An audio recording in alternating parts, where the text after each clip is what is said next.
Hello, this is Rick, and I'm a solutions consultant with Beyond 20. Today we'll be working in Cherwell Service Management version 8.1.2. What I wanted to show you is two things. One is how to restrict date ranges, and also I wanted to show you how to be able to get file attachment sizes that may be attached to your incident business object. So let's go ahead and get started with the date range. Let's open up a new blueprint. We're going to go to the change request business object. And what we're going to do, we're going to go down to your normal form, and we want to restrict the proposed date to nothing can be entered prior to 2 days from the time of creation.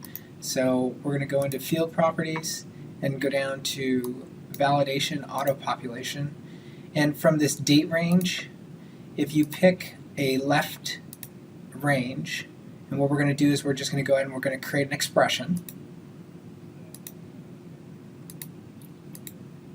We're going to go ahead and we're going to use the created date time of the change request. We're going to say 2 days. And this is our left parameter. And we're just going to go ahead and leave it as less than. You could do less than or equal to if you wanted to. And we're going to go ahead and we're going to do a right range. This is as far out as you want to go. And on this particular case, since they just want to make somebody enter a proposed date 2 days after the creation date of the change, we're just going to go ahead and we're going to put this out for like 50 years. So if you do an expression, once again we'll use the same created date, and we'll just put 50 in here. And we'll put it out to years. So what that's going to do is your left range is going to be 2 days from your creation date, and then your right of range, of course, is going to be 50 years from your creation date. So that should give you plenty of time. And if you hit OK, and come back here, we'll go and we'll publish this.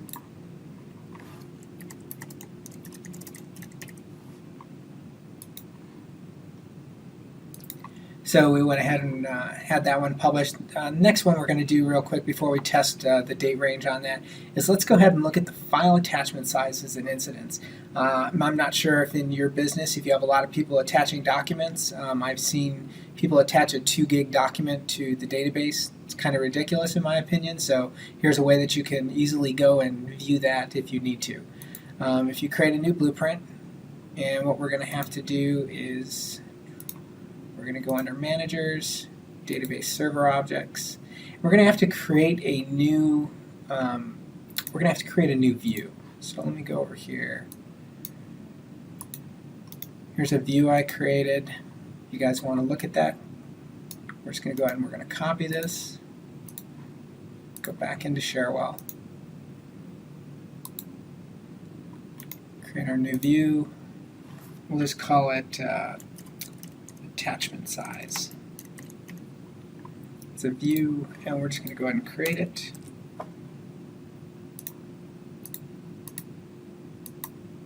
So that has created our view through SQL. Now what we're going to do is let's go ahead and publish that real quick. So I went ahead and I published that. Let's go ahead and we'll create one more blueprint.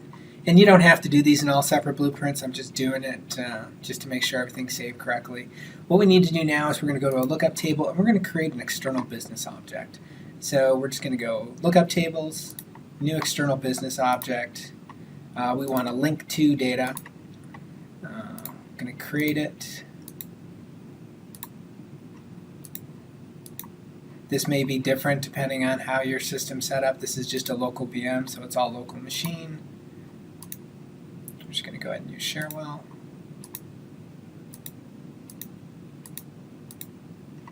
Make sure we test our connection. Looks good. And OK. Go ahead and hit next. And there's our choose a table to map to. There's the attachment size. We're going to go next. It's a lookup table. And we just want to map all the fields in there currently. It's a very small amount. I'll go ahead and we'll use the incident ID as unique. We want read only. I'll go ahead and do this. And we'll call this attachment size. And finish. Oops. And you can see here's the fields that were mapped. Let's go ahead and do our search results. Let's start incident.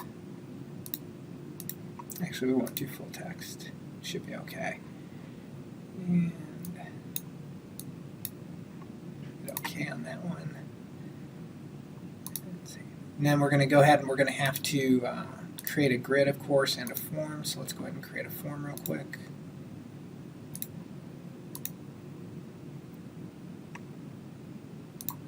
And we'll also create a grid.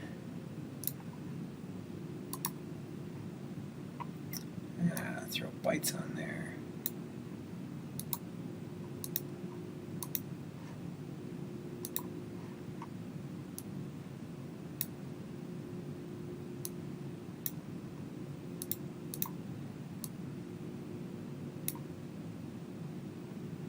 That's field size is kind of big. There we go. And we just rearrange these. What we want to do is we want to sort this by, we'll sort it by megabytes and descending. One of the other things you can do while you're in here, in this particular case, you could put a row color. So we'll do a row color expression, and we'll say anytime that the megabyte size is greater than 100, we'll show it in red. We'll add a new expression, and we'll say anytime that the megabyte size is greater than 20, we'll show it. Let's go ahead and pick a different color here.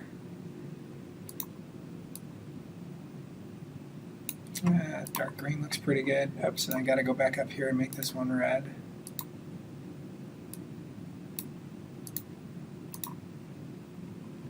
Hit OK. And we'll also go ahead and publish this one real quick.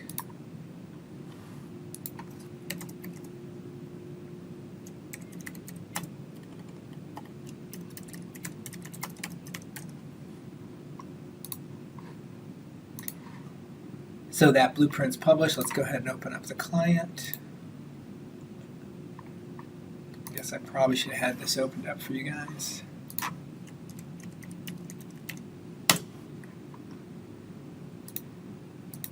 Go minimize this and we'll go ahead and test and see if everything works the way it should. It's supposed to. So here's our client. Let's go ahead and we'll let's go and test the change for the proposed start date.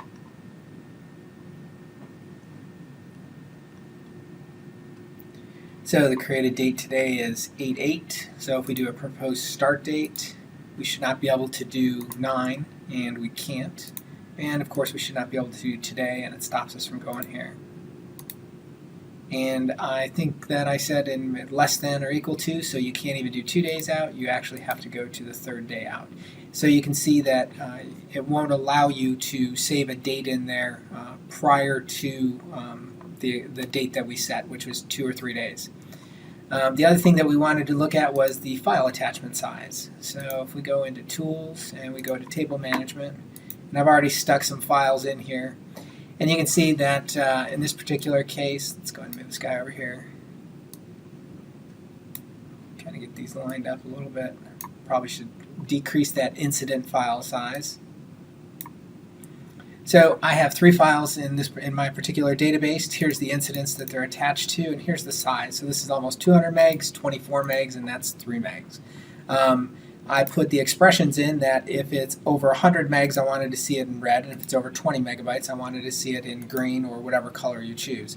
This is just a very quick way to be able to look at all the attachments in your database, and you can limit this even more if you need to. And just see if you have any large attachments in your database that probably don't belong there, maybe an executable or something of a Microsoft update. But anyways, I just wanted to show you those couple of things. I want to thank you for listening. Please view our channel at Beyond 20 LLC on YouTube. Thank you very much.